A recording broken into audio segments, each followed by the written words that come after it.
عیوش ملک سے محمد علی کا سفر طے کرنے والے نوجوان سے صدیوں پہلے وہ کون تھا جس نے بتوں کی پوجا تیاگ کے اسلام کو گلے لگایا؟ ایک ہندوستانی راجہ کیرالا میں اپنے محل کی چھت پر کھڑا تھا جب اس نے آسمان پر چاند کو 2 ٹکڑے ہوتے دیکھا۔ راجہ دنگ رہ گیا۔ تحقیق کرنے پر اسے معلوم ہوا کہ عرب میں ایک نبی کا ظہور ہوا ہے جنہوں نے یہ معجزہ پیش کیا کہ چاند کو 2 لخت کر کے اسے پھر سے جوڑ دیا۔ متجسس راجہ اس امر کی تصدیق کرنے کے لیے ہزاروں میل کا مشکل اور پرخطر سفر طے کر کے خود عرب پہنچ گیا۔ اسی مومن راجہ کی برکت سے ہندوستان میں پہلی مسجد کا قیام ہوا۔ وہ ہستی جس کی ایمانی قوت نے بت پرست ہندوستان میں اللہ اکبر کی صدا بلند کر دی، اور وہ مومن جس کی کاوشوں سے انڈیا میں اسلام تیزی سے پھیلا۔ اس پہلے ہندوستان مسلمان راجہ کو برِ صغیر کی اسلامی تاریخ میں وہ مقام کیوں نہ ملا جس کی وہ ہستی مستحق تھی؟ اس کا ایک ثبوت یہ ہے کہ آج تک ایسی بڑی ہستی کے بارے میں آپ نے بھی شاید کم ہی سنا ہوگا، بلکہ شاید کچھ بھی نہیں سنا ہوگا، نام تک نہ پتا ہوگا۔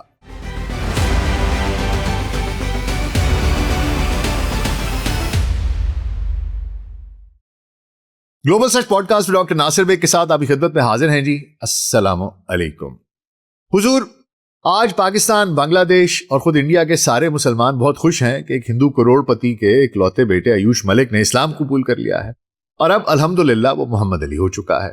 مگر محمد علی کے اس قبول اسلام کا اصل کریڈٹ شاید ایک ایسے انسان کو جاتا ہے جس نے شق القمر کا واقعہ خود اپنی آنکھوں سے دیکھا، اور عیوش ملک یعنی محمد علی ہی کی طرح جس کو اسلام کی سادگی اور سچائی نے متاثر کیا، اور جس کا دل توحید کے کلام اور اسلام کے اخلاقی نظام کی کشش نے اپنی جانب پوری طرح کھینچ لیا، اور پھر جس نے خود عرب جا کر اسلام قبول کیا، اور جس کی برکت سے جنوبی ہندوستان یعنی ساؤتھ انڈیا میں پہلی مسجد تعمیر ہوئی، جس کے بعد بتوں کی سرزمین پر اللہ کا پاک نام بلند آواز میں یوں گونجنے لگا کہ جس کی کبھی نہ مٹنے والی لہروں کے صدقے آج بھی انڈیا میں عیوش ملک جیسے سچے انسان محمد علی بن کر سکون پاتے ہیں۔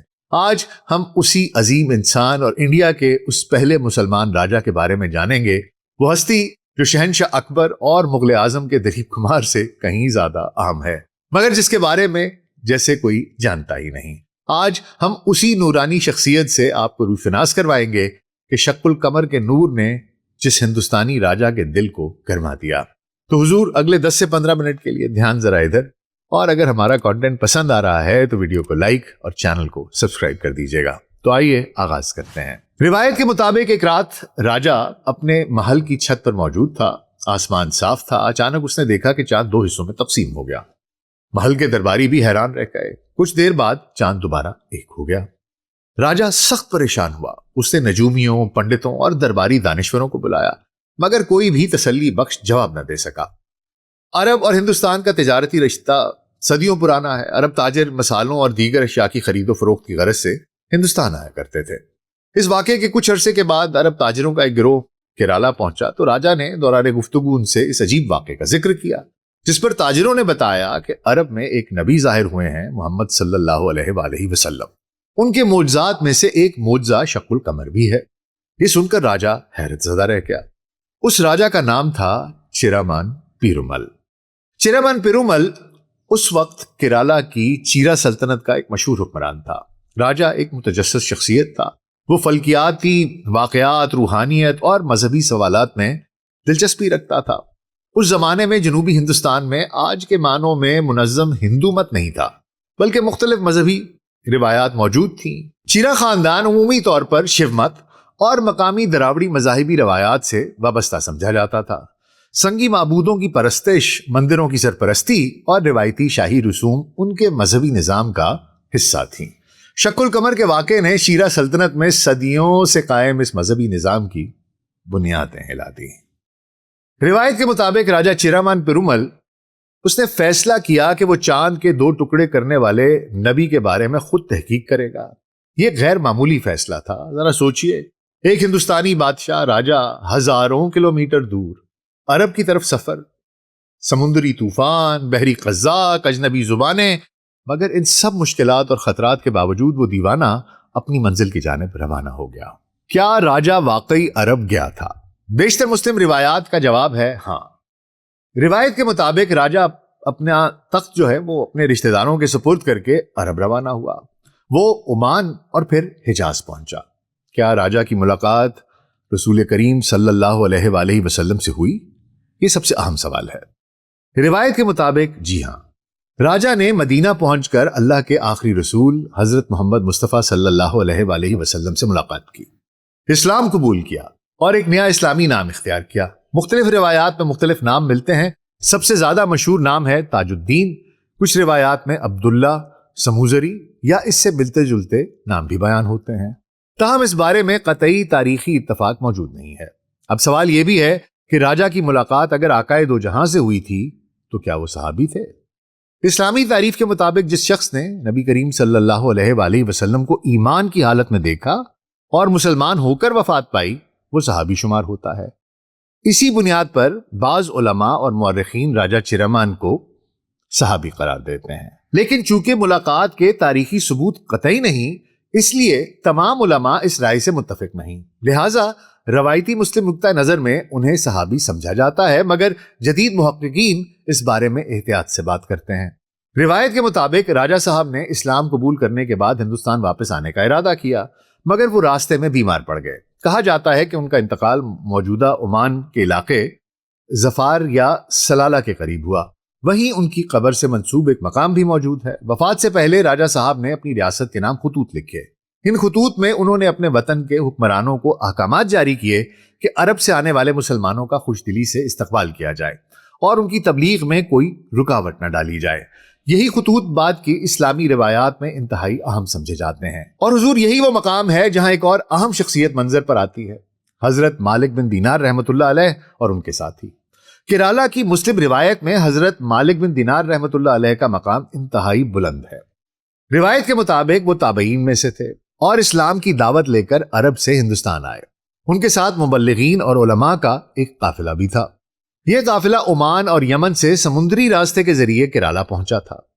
یہاں ایک اہم بات یاد رکھنی چاہیے کہ جدید مورخین اس سفر کی تمام تفصیلات پر متفق نہیں ہیں، لیکن یہ بات تقریباً طے شدہ ہے کہ 7ویں اور 8ویں صدی میں عرب مسلمان تاجر اور مبلغین کیرالہ کے ساحلوں تک پہنچ چکے تھے۔ کیرالہ اور عمان دونوں میں ایک مشہور روایت پائی جاتی ہے کہ راجہ صاحب واپسی کے سفر میں علیل یعنی بیمار ہو گئے تھے اور ان کا انتقال عرب میں ہوا۔ اکثر روایات ظفار کے علاقے کا ذکر کرتی ہیں جو آج کے عمان کا حصہ ہے۔ مقامی لوگ ایک مقام کو راجہ صاحب کی لحد یعنی قبر سے منسوب بھی کرتے ہیں، زائرین وہاں جاتے بھی ہیں، لیکن یہاں ایک اہم نقطہ سمجھنے کی ضرورت ہے۔ اس مقام کی تاریخی نسبت مکمل طور پر ثابت نہیں ہے۔ یہ ایک مضبوط روایت ہے مگر قطعی تاریخی ثبوت محدود ہیں۔ حضور راجہ چیرمان کے بعد چیرا شاہی خاندان کے مختلف حصے بعد میں کئی مقامی ریاستوں میں تقسیم ہو گئے۔ کچھ خاندان ہندو روایات پر قائم رہے۔ بعض مقامی روایات مگر یہ بھی دعویٰ کرتی ہیں کہ خاندان کی چند شاخوں نے اسلام قبول کر لیا تھا۔ قصہ مختصر، حقیقت یہی ہے کہ ہندوستان میں اسلام تلوار سے نہیں پیار سے پھیلا تھا، تشدد سے نہیں تجارت سے آیا تھا۔ اسلام زمین فتح کرنے سے بہت پہلے دل فتح کر چکا تھا۔ یہ حقیقت اکثر لوگوں کو حیران بھی کرتی ہے۔ بر صغیر کے اکثر علاقوں میں اسلام کی آمد کا تصور 8ویں صدی میں محمد بن قاسم کی فتوحات کے ساتھ جوڑا جاتا ہے، لیکن جنوبی ہندوستان کی صورت مختلف ہے۔ کیرالہ میں اسلام فوجی فتوحات کے ذریعے ہرگز نہیں آیا تھا۔ یہاں اسلام آیا تھا تاجروں کے ذریعے، سمندری روابط کے ذریعے، شادیوں کے ذریعے، باہمی تجارت اور اعلیٰ اسلامی اخلاقی اصولوں کے ذریعے۔ یہی وجہ ہے کہ کیرالہ کے ابتدائی مسلمان معاشرے میں عرب اور مقامی تہذیب کا ایک منفرد امتزاج نظر آتا ہے۔ کیرالہ ہی کے ضلع کوڈنگلور میں ہندوستان کی سب سے پہلی مسجد قائم ہوئی، چیرمان جامع مسجد۔ ایک روایت کے مطابق اس کی بنیاد 629 عیسوی میں رکھی گئی، یعنی رسول اللہ صلی اللہ علیہ وآلہ وسلم کی حیات مبارکہ ہی میں۔ اگر یہ روایت درست ہو تو یہ دنیا کی قدیم ترین مساجد میں شمار ہوتی ہے۔ مسجد کا نام چیرمان مسجد کیوں رکھا گیا؟ یہ نام دراصل راجہ چیرمان پیرومل کی یاد میں رکھا گیا۔ مقامی روایات کے مطابق راجہ کے خطوط اور حمایت ہی کی وجہ سے عرب مبلغین کو یہاں مسجد بنانے کا موقع ملا، اسی لیے مسجد کو ان کے نام سے منسوب کر دیا گیا۔ یہاں ایک حیرت انگیز بات سامنے آتی ہے۔ اگر آپ اس مسجد کو دیکھیں تو پہلی نظر میں شاید اسے مسجد نہ سمجھیں، کیونکہ اس کی ابتدائی تعمیر میں عربی طرز سے زیادہ جنوبی ہندوستانی طرز تعمیر نظر آتا ہے۔ چھت ڈھلوان نما ہے، لکڑی کا کام، مقامی مندروں سے مشابہ بعض تعمیراتی عناصر۔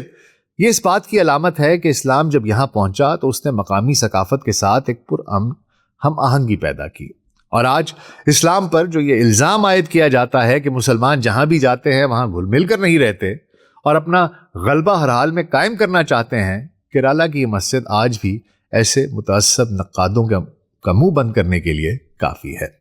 مسجد کے بارے میں ایک مشہور روایت یہ بھی ہے کہ یہاں ایک چراغ صدیوں تک روشن رکھا جاتا رہا۔ دلچسپ بات یہ ہے کہ اس چراغ کے لیے تیل صرف مسلمان ہی نہیں بلکہ ہندو خاندان بھی پیش کیا کرتے تھے، جس کی وجہ یہ تھی کہ کیرالہ کے مزاج میں مذہبی رواداری بہت تھی، اور مسلمانوں کے ساتھ ہندوؤں کا بھی مسجد کے نورانی چراغ کے ساتھ عقیدت رکھنا اور اس کے لیے تیل فراہم کرنا کیرالہ کی مذہبی ہم آہنگی کا ایک واضح ثبوت بن کر تاریخ میں روشن رہتا ہے۔ حضور چرمن جامع مسجد آج بھی فعال ہے، ہزاروں زائرین ہر سال یہاں آتے ہیں۔ مسجد کئی مرتبہ تعمیر نو کے مراحل سے گزری ہے، مگر اس کے اندر آج بھی بعض ایسے حصے محفوظ ہیں جو قدیم طرز تعمیر کی یاد دلاتے ہیں۔ یہ صرف عبادت گاہ نہیں بلکہ ایک تاریخی یادگار بھی ہے۔ اچھا حضور، اس بارے میں ششی تھرور یہ کہتے ہیں کہ شاید یہ پہلے ایک مندر تھا جو کہ استعمال نہیں ہو رہا تھا اور اس کو مسجد میں تبدیل کر دیا گیا، لیکن بہرحال یہ سب روایات ہیں، سوچا یہ بھی آپ کو بتاتا چلوں۔ خیر حضور، یہاں ایک سوال پیدا ہوتا ہے، کیا پورے جنوبی ہندوستان میں اسلام صرف اسی ایک راجا کے مسلمان ہو جانے کی وجہ سے پھیلا؟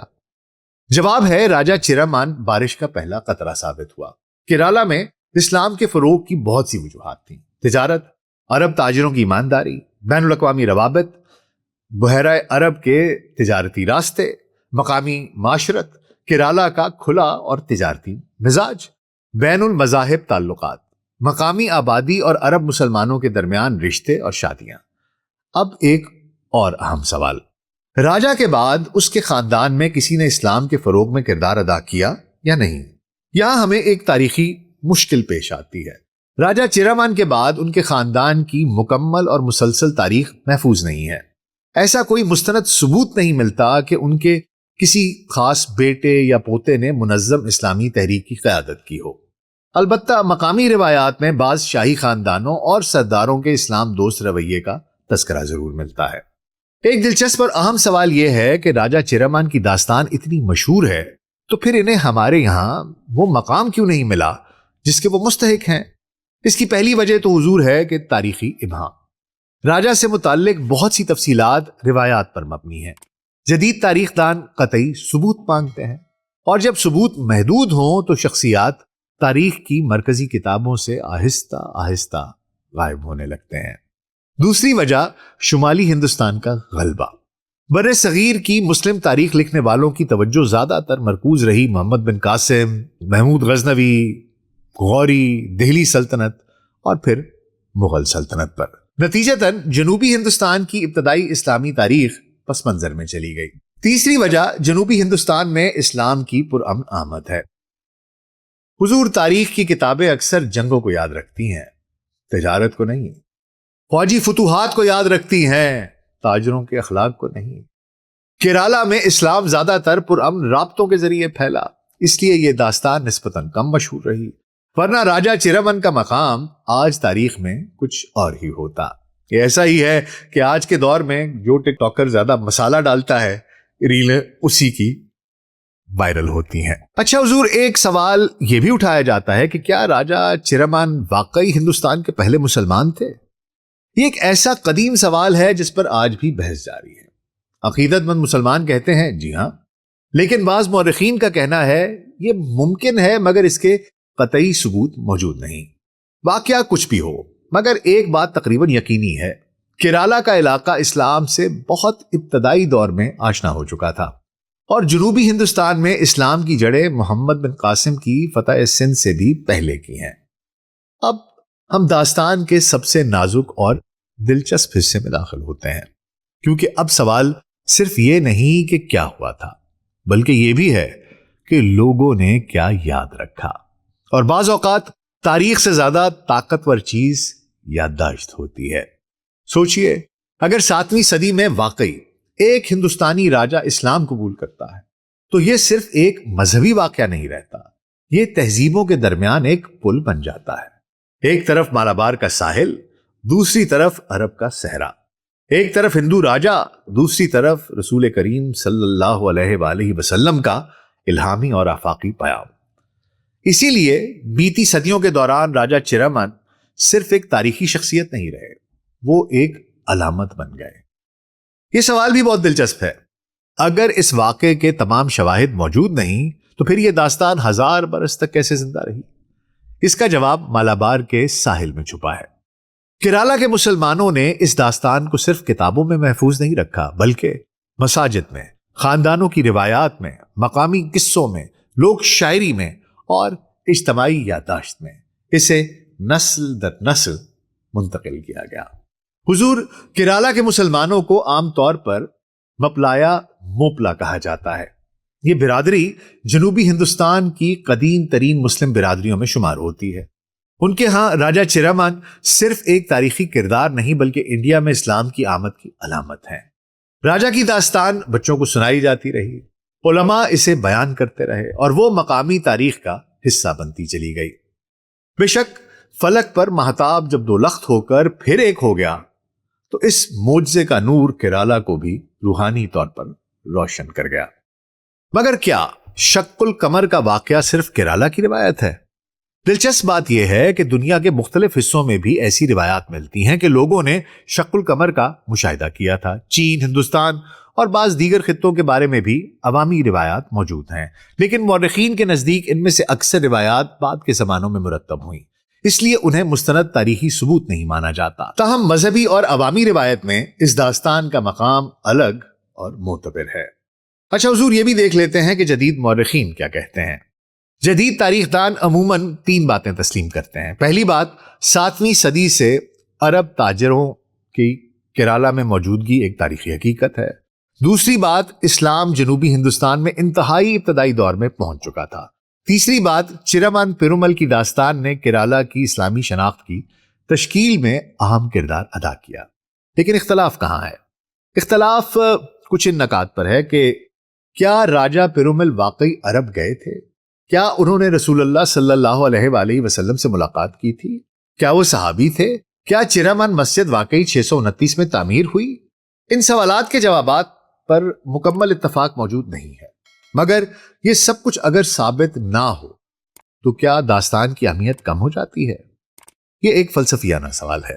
کچھ لوگ کہیں گے ہاں کیونکہ تاریخ ثبوت مانگتی ہے، لیکن دوسرے کہیں گے کہ نہیں، کیونکہ قوموں کی شناخت صرف دستاویزات سے نہیں بنتی، یادداشت سے بھی بنتی ہے۔ اور جنوبی ہندوستان میں راجا چیرامن کی داستان اسی اجتماعی یادداشت کا حصہ بن چکی ہے، جن کے خطوط نے انڈیا میں اسلام کی راہ ہموار کر دی تھی۔ کتنا دلچسپ منظر ہے، ذرا تصور کیجئے۔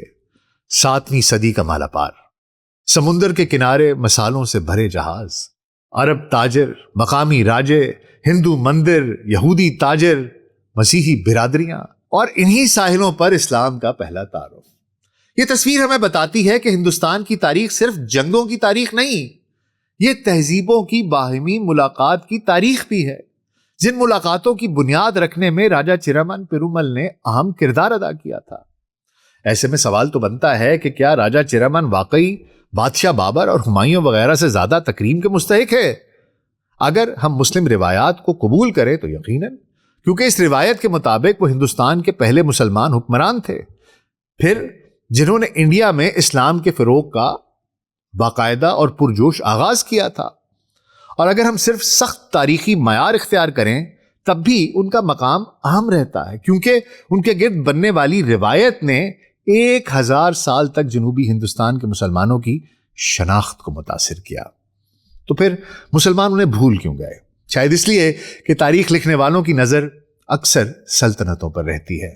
وہ جنگیں دیکھتے ہیں، فتوحات دیکھتے ہیں، تخت و تاج دیکھتے ہیں، مگر کبھی کبھی ایک خاموش بندرگاہ، ایک تاجر کا جہاز، ایک مبلغ کی دعوت اور ایک راجہ کا روحانی سفر تاریخ کے بڑے مارکوں سے زیادہ گہرا اثر چھوڑ جاتا ہے، جسے تاریخ دان نظر انداز کر جاتے ہیں۔ راجا چیرامن کی کہانی شاید انہی خاموش اثرات میں سے ایک ہے۔